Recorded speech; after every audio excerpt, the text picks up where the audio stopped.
بسم اللہ الرحمن الرحیم۔ ناظرین کرام، آج آپ کے سامنے آپ صلی اللہ علیہ وسلم کے صحابی سعید بن عامر رضی اللہ تعالیٰ عنہ ان کی ایمان افروز باتوں کا ذکر کیا جائے گا۔ سیدنا عمر بن خطاب رضی اللہ تعالیٰ عنہ انہوں نے سعید بن عامر صحابی کو حمص کا گورنر مقرر کیا، تو چند سالوں کے بعد انہوں نے کہا کہ حمص کے جو غریب ترین لوگ ہیں ان کی لسٹ میرے سامنے پیش کی جائے۔ جب ان کی لسٹ پیش کی گئی تو سب سے اوپر سعید بن عامر کا نام لکھا ہوا تھا، تو وہ کہنے لگے یہ سعید بن عامر کون ہے؟ لوگوں نے کہا کہ جو ہمارا حمص کا گورنر ہے یہی سعید بن عامر ہے۔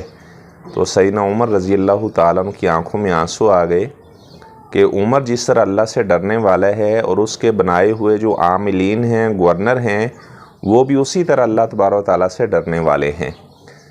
تو سیدنا عمر رضی اللہ تعالیٰ عنہ انہوں نے 1000 دینار سعید بن عامر رضی اللہ تعالیٰ عنہ کے لیے بھیجے۔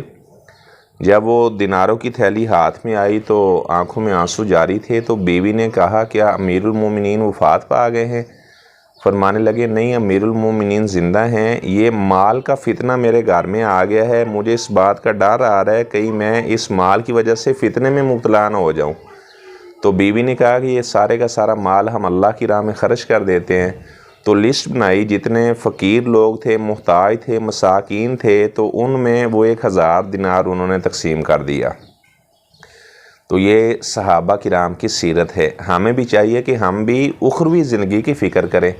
دنیا کی زندگی 60 سالہ 70 سالہ یہ تو ختم ہونے والی ہے، اس کے بعد نہ ختم ہونے والی زندگی شروع ہونے والی ہے۔ تو اس طرح حضرت عمر رضی اللہ تعالیٰ عنہ انہوں نے حمص کے لوگوں سے رپورٹ لی کہ سعید بن عامر کے بارے میں کوئی شکایت ہے تو بتائیں۔ لوگوں نے کہا کہ وہ جیسے شام ہوتی ہے وہ جلدی اپنے گھر چلے جاتے ہیں۔ حضرت عمر رضی اللہ تعالیٰ عنہ نے سعید بن عامر سے پوچھا تو وہ کہنے لگے امیر المومنین، میں نے اپنا دن لوگوں کو دیا ہوا ہے، اپنی رات میں نے خالی کو دی ہوئی ہے۔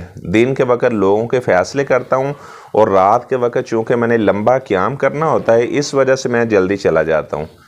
تو لوگ کہنے لگے یہ 15 دن کے بعد ایک چھٹی بھی کرتے ہیں۔ حضرت عمر رضی اللہ تعالیٰ عنہ نے کہا کہ آپ 15 دن کے بعد ایک چھٹی کیوں کرتے ہیں؟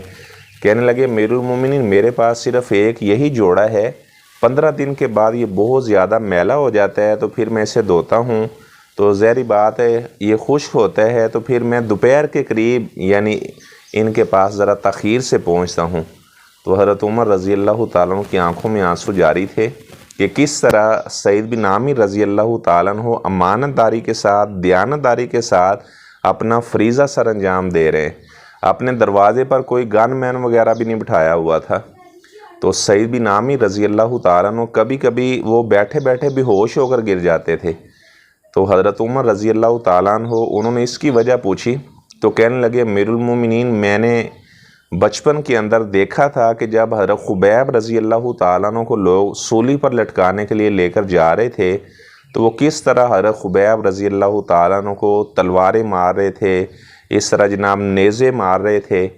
تو میں نے وہ منظر اپنی آنکھوں سے دیکھا ہے، اور انہوں نے حضرت خبیب سے کہا تھا خبیب اگر آپ کی کوئی آخری تمنا ہے تو بتائیں۔ تو حضرت خبیب رضی اللہ تعالیٰ عنہ نے کہا تھا مجھے 2 رکعت نماز پڑھ لینے دے۔ تو حضرت خبیب رضی اللہ تعالیٰ عنہ نے بڑی مختصر سی نماز پڑھی۔ تو لوگوں سے کہنے لگے کہ مجھے لذت تو بہت زیادہ آ رہی تھی، مجھے تو جنت کا دیدار نماز کے اندر ہی ہو رہا تھا، لیکن میں نے اس لیے نماز کو مختصر کر دیا کہیں مشرکین یہ نہ کہیں کہ خبیب نے موت کے ڈر کی وجہ سے نماز کو لمبا کر دیا تھا۔ جب سولی پہ انہیں چڑھایا گیا تو مشرکین نے کہا کہ خبیب ایک دفعہ کہہ دو کاش کہ میری جگہ پر میرا نبی ہوتا۔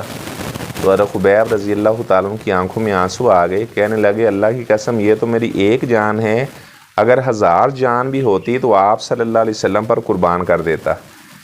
تو سعید بن عامر نے کہا امیر المومنین جب حضرت خبیب کی شہادت کا منظر میری آنکھوں کے سامنے آتا ہے تو میرے ہوش و حواس جو ہے میں ان پہ کنٹرول نہیں کر پاتا اور میں بے ہوش ہو کر گر جاتا ہوں۔